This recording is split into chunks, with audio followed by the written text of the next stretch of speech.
Tal como les va, buen comienzo de semana, así como fue anunciado, recibimos al senador, líder del Partido Independiente, Pablo Mieres. Gracias por venir. Un gusto. Bueno, a ver, una semana que estará marcado, entre otras cosas, por esta cumbre vinculada a la seguridad. Cumbre de las que usted fue de los impulsores. ¿Cómo fue el proceso? ¿Es verdad que usted llamó a Álvaro García y le dijo para acercar posiciones, para sentar en una mesa a dialogar? En realidad nosotros planteamos la necesidad públicamente, lo hicimos en la Semana Santa, nos pareció que había que descomprimir el tema, que había que salir del brete, la renuncia de Bonomi sí, la renuncia de Bonomi no, que el problema incluso era más amplio, que era un problema de convivencia, de valores, de violencia. Dentro de eso, por supuesto, está el fenómeno delictivo, el fenómeno de la inseguridad, y tiramos la idea a través de una columna de opinión y de ciertas declaraciones públicas. Antes de que nosotros hiciéramos ninguna gestión con el gobierno que la pensábamos hacer, antes de eso, el lunes después de Semana Santa, el Consejo de Ministros anunció que iba a haber ese diálogo. A raíz de que se hace ese anuncio, yo llamo a Álvaro García para pedirle los detalles de cómo había sido la decisión.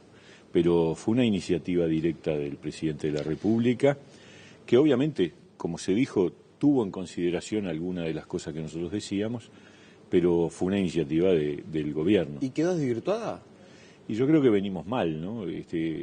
Uno no es tonto, no es ingenuo. Si en los días previos, tanto desde el gobierno como desde los partidos tradicionales, las declaraciones van en un sentido de confrontación, el gobierno descartando ideas y propuestas que dirigentes de los partidos tradicionales habían planteado en estos últimos días. Yo creo que uno puede estar en desacuerdo, yo de hecho estoy en desacuerdo con varias de ellas, pero no está bueno generar un clima de decir, mira, antes de sentarnos a conversar ya te aviso que estas cosas no van. Bueno, y del otro lado... Pero institucionalmente, sí, el presidente de la República, en el marco de la reunión por los hidrocarburos, les pidió que las propuestas que tengan las lleven escritas Exacto. en un papel. Entonces, desde ese punto de vista, no está la puerta cerrada. No, está abierto el tema. Y del otro lado se insiste otra vez con que casi que un requisito es que renuncie Bonomi, sabiendo que ese requisito no se va a cumplir porque Bonomi cuenta con la confianza del presidente. Y a su vez hay un cuestionamiento, se exige que se cambie la política de seguridad. Y después, agregado a eso, las delegaciones de los partidos tradicionales no incluyen a sus principales figuras. Esa es una realidad. Para hacer un diálogo en profundidad, una cumbre, como usted decía, tienen que estar la calle Pou y Larrañaga del Partido Nacional y tiene que estar Bordaberry del Partido Colorado. Parece que es imprescindible. Y además, justo a esa hora, el martes a las 6, o sea, mañana, el ministro Bonomi va a estar presentándose ante la Comisión de Seguridad y Convivencia del Senado para hablar de temas muy similares. Y uno hubiera esperado que Bonomi estuviera presente en la reunión con el presidente. Entonces, uno suma, 2 más 2 da 4. Acá hay una idea de bajarle el perfil a esto y convertirlo en algo que no sé en qué será, pero bueno, nosotros vamos a seguir. A ver, yo creo que la gente está pidiendo que haya acuerdos. La gente está preocupada, está asustada, está indignada. ¿Y qué quieren los partidos tradicionales? Levantar banderas y esperar a ver si ganan en el 2019 para impulsarlas, porque si no hay diálogo con el gobierno, ninguna de esas propuestas, por mejores que sean, se van a atender. Entonces hay que priorizar el diálogo. Pierden algo de... A ver, que se entienda, ¿no? Quizás sea demasiado duro el término, pero pierden algo de autoridad moral los líderes de los partidos tradicionales al criticar, fustigar, pedir que haya medidas para bajar la inseguridad, y cuando tienen la oportunidad de ir a dialogar con el presidente no van. Yo creo que se equivocan profundamente. No sé si pierden autoridad moral, pero en todo caso están desoyendo lo que la ciudadanía está pidiendo, que es un acuerdo, que es buscar a ver si podemos mejorar las cosas ya, no en el 20, no dentro de 3 años y medio, ahora. Y ahora, para mejorar las cosas, hay que hacerlo con el gobierno que está, que no es el que a mí me gusta, ni que el que le gusta a los blancos y los colorados. Por supuesto, nosotros tenemos diferencias, pero estamos convencidos de que el camino es dialogar. Y la verdad que es inédito, ¿no? Por primera vez desde que estamos en democracia, cuando un presidente convoca, no van las principales figuras de los partidos. es muy raro, es un error profundo. Todavía estamos a tiempo de que lo enmienden, es mañana, pero me parece que no están sintonizando con las necesidades que la gente hoy está reclamando en la urgencia, ¿no? Y usted que, por ejemplo, se juntó hace algunos meses con Larrañaga, Sí. que reconoce que tiene diálogos me imagino, con todos los senadores, Sí. ¿no puede levantar el teléfono Les dije, ¿eh? Ah, ¿lo habló, lo llamó? Y nosotros hicimos llegar el mensaje a los partidos tradicionales con mucho respeto, porque obviamente son decisiones de ellos, pero obviamente nosotros dialogamos hay diálogos permanentes entre todos. Por eso, pues muchas veces está lo que trasciende públicamente y otra es la que sucede en el día a día. No, Ustedes no. en el Parlamento se cruzan todos los días. No hay una instancia de 2 minutos, Luis. Hicimos llegar el mensaje, claramente. No quiero entrar en los detalles porque cada cual, eso son conversaciones privadas, pero transmitir esto que yo estoy diciendo, esto de la necesidad de buscar un diálogo, de buscar un entendimiento, de que hay que saber leer, que si el Partido Nacional y el Partido Colorado van a ir a la reunión, pero van a ir con delegaciones que no incluyen a sus principales referentes. Y eso se lee. No lo hicieron así los expresidentes. Cuando el presidente de la República llamó por el tema de los hidrocarburos, fueron todos. Y fueron todos sin dudar. Y me parece que esa regla básica, que es cuando el presidente llama, más allá de todas las diferencias que tenga, estamos en una democracia sólida y por lo tanto la solidez de la democracia se alimenta de este tipo de reflejos, no está respondiéndose como se debería, es mi opinión. ¿Y qué es lo que pasa, hablando de su opinión? ¿Ya se está pensando en las próximas elecciones? ¿Hay un No, tema de cálculo yo electoral? no puedo pensar cuál es el motivo, eso cada cual sabrá. Yo lo que sí entiendo es que el resultado de esta situación es que el diálogo viene mal parido, digamos, y entonces los resultados posibles seguramente pueden ser escasos. Nosotros vamos a tratar de que no. Vamos a llevar nuestras propuestas, vamos a dialogar, vamos a trabajar. Ojalá yo me equivoque y a pesar de la ausencia de los representantes principales de blancos y colorados, el diálogo se encamine. Sería una muy buena cosa y bueno, y allí habrá que aportar y ojalá podamos impulsar cosas que yo creo que son fundamentales. Pero usted es escéptico. Yo lo que veo, y acabo de leer las declaraciones de hoy de los principales dirigentes del Partido Nacional y del Partido Colorado, están ya dándole muy poca chance al diálogo. No me parece bien. Me parece que siempre hay que estar abiertos a lograr cosas productivas. Porque además este es un problema muy de fondo. Porque, a ver, si uno dijera, no, ahora es cuestión de cambiar el gobierno y se resuelve, todos sabemos que no. A ver, uno mira la historia, y la historia del deterioro de la seguridad no se explica solo por los últimos 10 años u 11, viene de bastante más atrás. Hay un proceso de deterioro de las condiciones de convivencia. Yo me tomé el trabajo, en el periodo electoral tuvimos un debate de discutir, de analizar cuál había sido la evolución de las rapiñas, que para mí es casi que el elemento simbólico que indica la temperatura, no la realidad de la inseguridad. La rapiña, aparte es el delito más extendido. además tiene violencia, es el que impacta más, es en la vía pública muchas veces. Desde el primer gobierno de Sanguinetti en adelante, todos los gobiernos sufrieron en los 5 años que pasaron un incremento importante de las rapiñas, del 50, 60%. Todos. Salvo el de Valle, curiosamente en el medio de la crisis hubo una pequeña reducción, pero igual se incrementó en un 30 y pico %.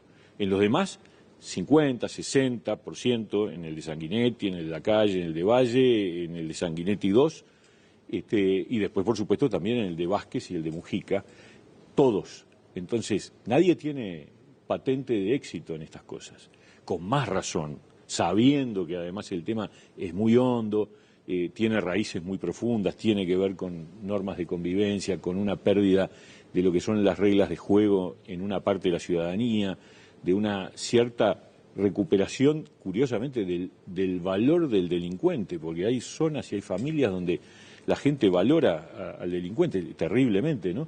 Todas estas cosas hay que cambiarlas y si no nos juntamos todos para cambiarlas, y si cada uno está, digamos, defendiendo sus ideas, pero no se sientan ni siquiera a compartir las alternativas, es una mala señal. Ya hablamos bastante de las ausencias, hablemos de alguna presencia. ¿Le parece pertinente que esté Novik en este tipo de diálogo?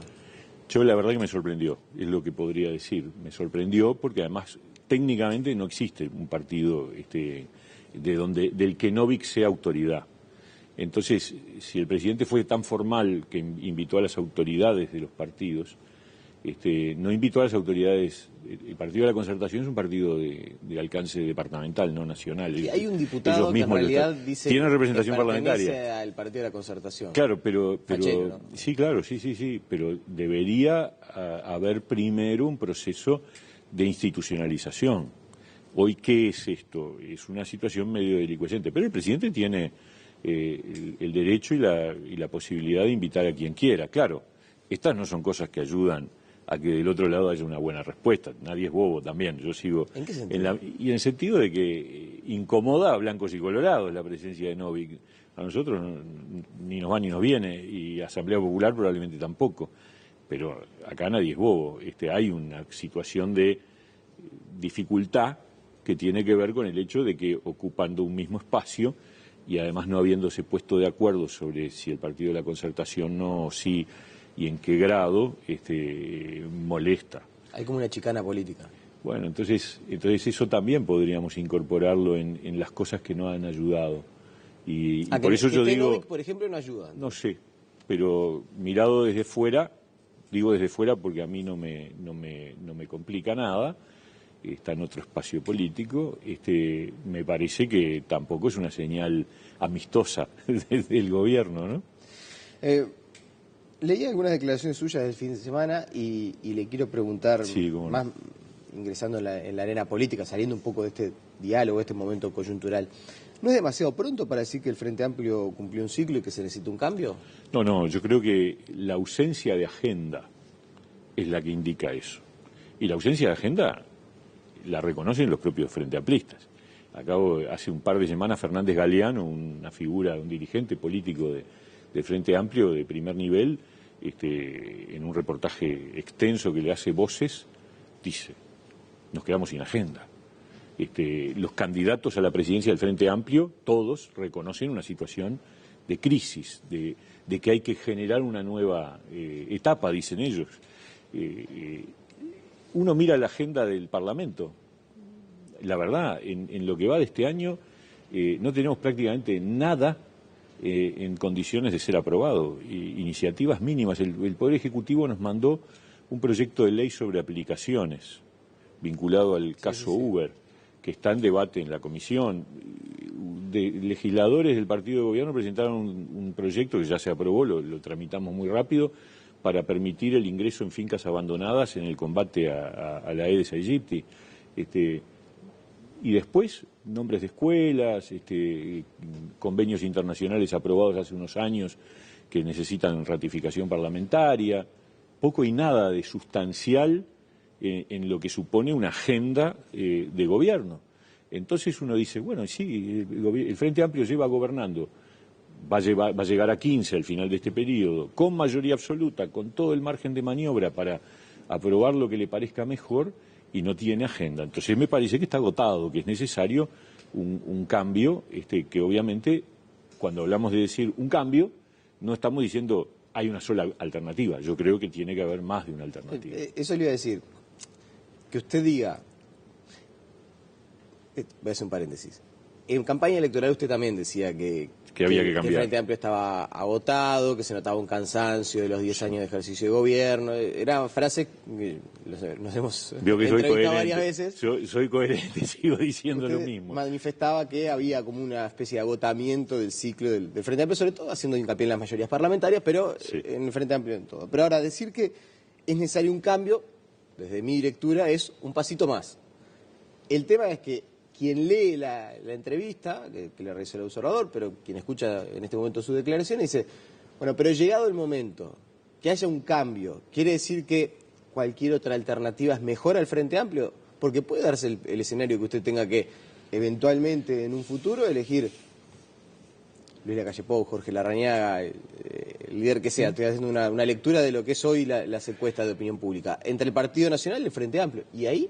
Nosotros vamos a trabajar para construir otra opción, lo hemos dicho, queremos construir un espacio socialdemócrata y ese espacio se alimenta de gente que va a venir del Frente Amplio, de gente que se siente que esa experiencia está agotada y que hay que construir otra cosa, de gente que pertenece hoy a los partidos tradicionales y que también siente que los liderazgos mucho más corridos hacia la derecha en ambos partidos no los interpretan adecuadamente. Yo estoy convencido de que hay un espacio para construir, estamos trabajando, hay diálogos que obviamente no son públicos porque cada cual está en su trinchera, pero queremos crear algo que a la gente le permita decir, sí, no hay una sola alternativa, que es la vuelta a los partidos tradicionales en sus versiones menos transformadoras o más conservadoras, sino que hay una opción en el medio que tiene que generar obviamente entusiasmo,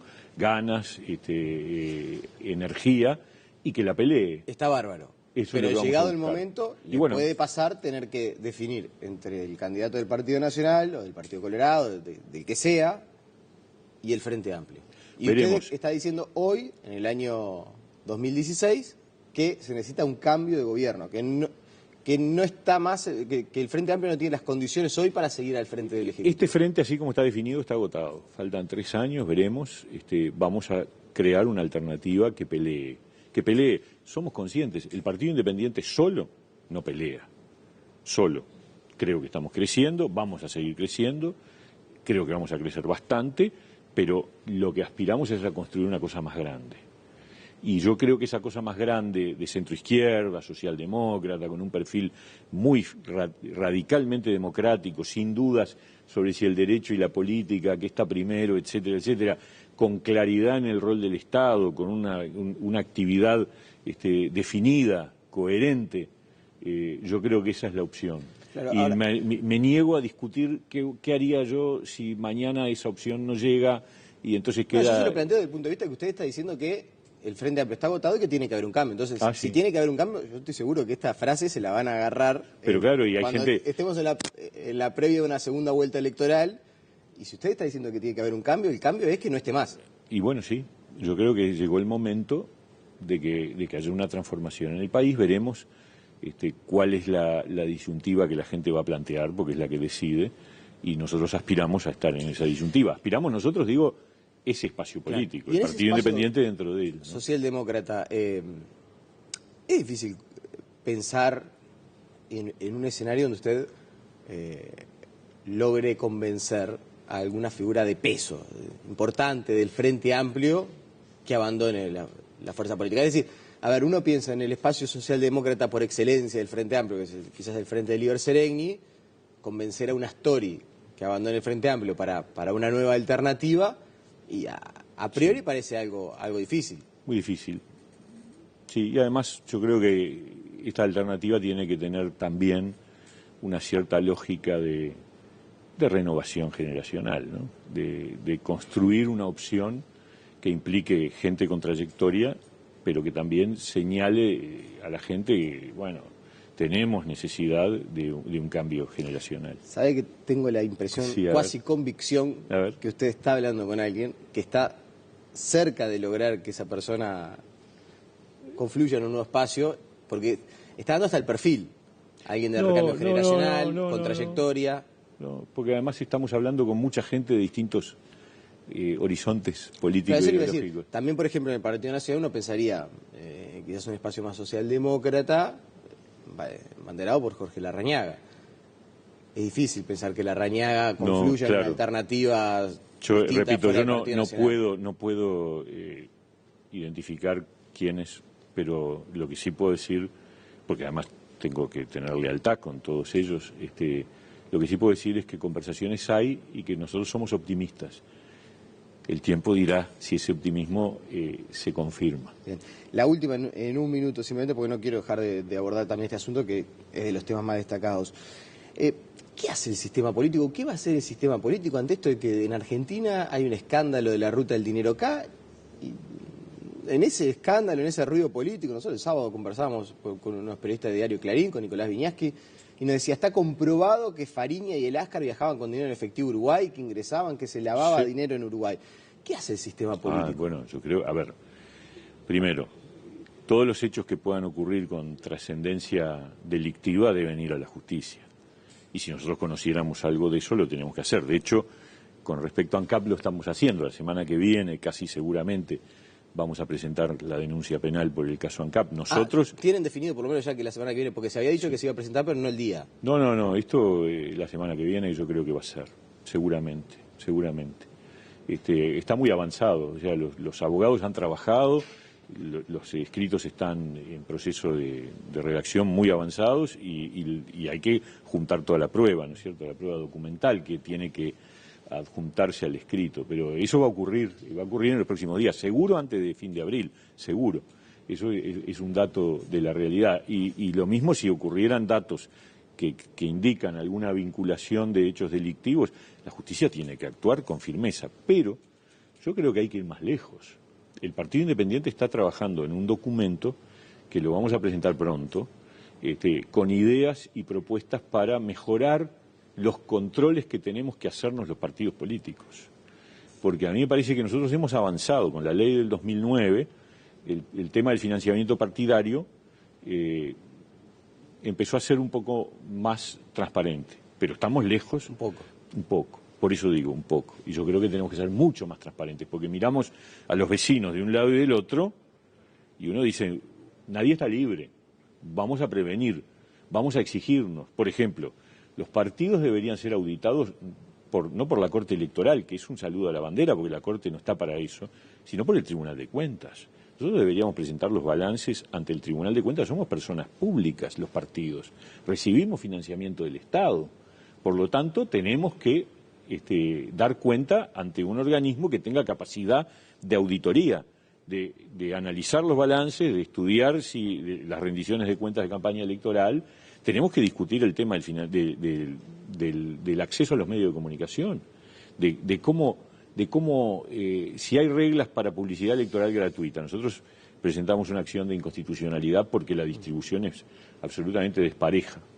Yo creo que en poco tiempo habrá novedades porque la Corte está atendiendo estos temas.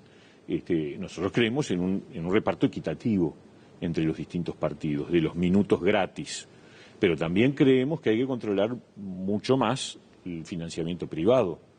Y creemos que hay que dejar ese viejo sistema caduco, anacrónico, que no existe en ninguna parte del mundo, de que las hojas de votación dependen de la cantidad de impresiones que haga cada partido y que su capacidad de distribución. Eso es de locos, no ocurre en ninguna parte del mundo. Y es un monto muy importante de recursos que cada partido gasta en esos aparatos de distribución y en la impresión.